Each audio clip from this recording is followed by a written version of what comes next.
stood on Tower Green, on which we have our very own private execution site. Now, the first, in 1536, was Queen Anne. Musician Martin Pope has a particular reason for visiting the tower. He's researching the truth behind a poem supposedly written by Anne, awaiting execution at the tower in 1536. O death, rock me asleep. Bring on my quiet rest. Let pass my very guiltless ghost out of my careful breast. Ring out the doleful knell. Let it sound, my death tell. For I must die. To start his investigation into whether the poem really could have been written by Anne Boleyn herself, Martin is visiting parts of the tower traditionally associated with her. Where are we heading off to now, Geoffrey? Well, I thought I'd take the opportunity to show you one of the sights of the Queen's house, the so-called Anne Boleyn bedchamber, which I think you'll be amused by, if nothing else. Oh, lovely. This is it? This is it, indeed. Oh, good. This room, perhaps as the name suggests, is where it's generally believed that Anne Boleyn was imprisoned in the days leading up to her execution at the Tower of London. And here you see, you know, a panelled room complete with ye olde four-poster bed, and somewhere on that lintel over there, the remains of an inscription which at once upon a time said Anne, but I think some of it's fallen away. The problem is, nice story, but perhaps the wrong setting, because we know from the accounts that Edmund Walsingham, the lieutenant of the Tower in 1540, only received money from the chamber that year, totalling about £450, to begin work rebuilding this house. So, in effect, this house was built 4 years after Anne Boleyn's death.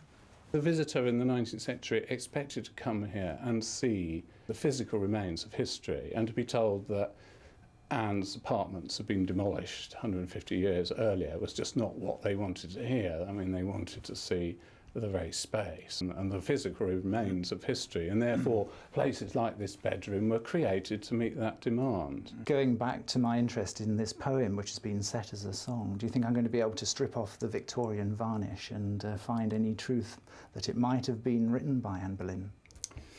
Oh, that's a difficult question to ask. I mean, I wish you luck.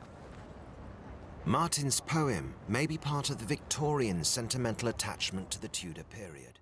Although he originally found the poem in a book of Victorian verse, Martin is still unwilling to accept the possibility that his poem is of Victorian origin.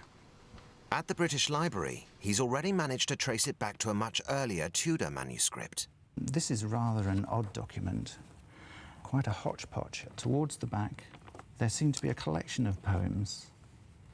Some of them have got authors put next to them, and I'm looking for O Death. And here it is at the bottom right-hand corner, as clear as a bell, very clear handwriting here. O death, rock me asleep, bring me to quiet rest.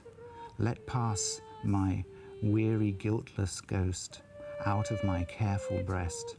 Toll on thy passing bell, ring out my doleful knell. Thy sound my death abroad will tell, for I must die, there is no remedy. There's nothing here that doesn't suggest that the poem might have been in existence as early as 1536, the year when Anne Boleyn was so wrongfully doomed and locked up in the Tower of London. Back at the Tower, after completing his research, Martin Pope is meeting an authority on Anne Boleyn in a room that overlooks the execution site on Tower Hill. Martin has found that the poem dates from Anne's time. But could it possibly have been written by Anne herself? I think the real argument against it being Anne is that she didn't have the opportunity. She was put in the charge of the Lieutenant, William Kingston, and 4 ladies whom she disliked. And they had strict instructions to report everything that she said and not allow her to talk to anybody. And the fact that William Kingston's letters don't say that she wrote is a pretty considerable piece of evidence. I think if it's to do with Anne at all, it's somebody writing a song which is projecting the singer into the position of Anne and expressing the emotions that that she is likely to have had. Yeah. You're a performer. I mean, you think of the pathos you can get into this. It's a tearjerker. It's a stop all tearjerker.